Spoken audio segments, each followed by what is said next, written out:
La qualité des revenus est vraiment importante lorsqu'on évalue une entreprise et on va vous expliquer ça avec l'exemple d'Apple.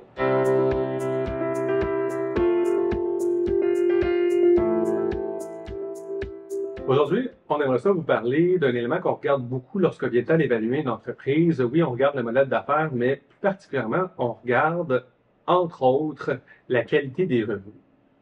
Puis, quelle meilleure façon d'expliquer la qualité des revenus que de prendre un exemple, Philippe? Est-ce que tu veux nous expliquer un petit peu le cheminement d'Apple dans les dernières années? Pourquoi c'est un bon exemple de revenus de qualité, finalement? Oui, parce qu'il y a 10-15 ans, la qualité des revenus chez Apple, c'était questionnable. C'était questionnable, entre autres, parce qu'il est très, très dépendant d'un seul produit.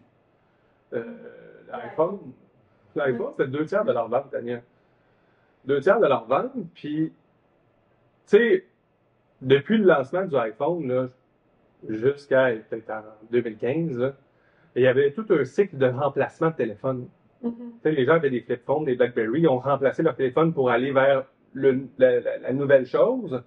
Mais après ça, les innovations technologiques ont été plus marginales. Tu sais. Donc, à quelle fréquence ensuite à ça, les gens allaient remplacer leur téléphone? Puis qui, dans 5 ans, dans 10 ans, parmi Apple, Samsung, puis les autres concurrents, allait sortir gagnant de cette guerre de technologique, finalement? Parce qu'Apple commençait à avoir beaucoup de succès, mais c'est difficile en tant qu'investisseur de savoir qu'est-ce qui est une mode puis qu'est-ce qui est durable, finalement.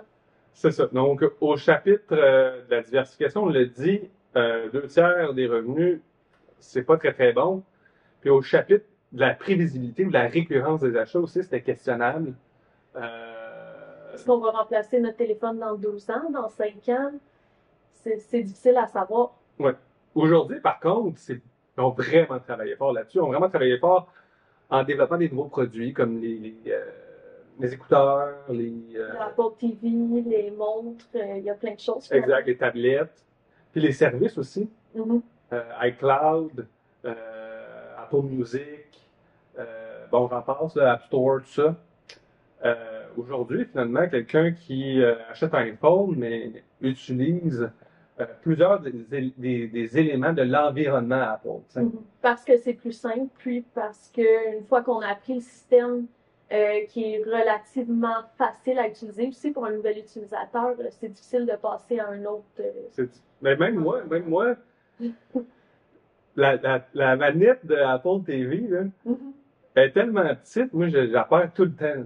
Fait que j'ouvre toujours mon téléviseur avec mon téléphone cellulaire.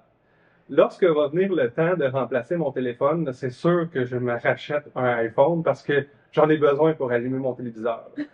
Donc, c'est un exemple anodin, mais c'est pour expliquer que, finalement, aujourd'hui, il est beaucoup plus prévisible de croire que les gens vont remplacer leur iPhone par un autre iPhone. Oui, puis l'introduction des services aussi, c'est quand même un élément important parce que ça représente à peu près 20% des revenus d'Apple aujourd'hui. Ça, c'est des revenus qui sont mensuels. Quelqu'un va continuer à payer son abonnement, disons, de iCloud parce que toutes ses photos sont sur le iCloud. Ouais, au chapitre de la prévisibilité des revenus, là, les revenus d'abonnement ou de licence, là, c'est pas mal dans les tops. Là. Puis, il y a un troisième élément aussi qui est intéressant chez Apple, c'est qu'ils ont quand même une bonne capacité à pouvoir. C'est facile pour eux de générer $1 additionnel, dans le fond. Parce qu'on a vu dans les 10 dernières années, là, le prix d'un iPhone a explosé. Là. Avant, c'était quelques centaines de dollars, puis aujourd'hui, il y en a à 1500, 1800, quasiment 2000 $ le téléphone. Puis ça, la raison pour laquelle les gens sont prêts à payer ces prix-là, c'est que l'entreprise a développé des fonctionnalités. Donc, il suffit, puis, moi je caricature, là, qu'il y ait une personne, un ingénieur, qui développe une fonctionnalité. Puis suite à ça, ben, tout le monde qui achète un iPhone sont prêts à payer plus cher pour leur appareil. Là. Parce que la fonctionnalité qu'ils veulent, qu'ils savent qu'ils ne trouveront pas chez un concurrent ou que c'était plus difficile à apprendre. Exact. Donc, elle est comme déployée à un plus grand nombre de personnes. Le coût de développement est monétisé sur une plus grosse base de clientèle. Donc, cette capacité-là, c'est peut-être un troisième élément qu'on regarde beaucoup, facilité à générer $1 de revenus additionnels. En plus de la diversification des revenus, finalement, ouais. Puis... La récurrence, la prévisibilité ou la non-cyclicalité des revenus, je pense que ça rentre à peu près dans le même panier.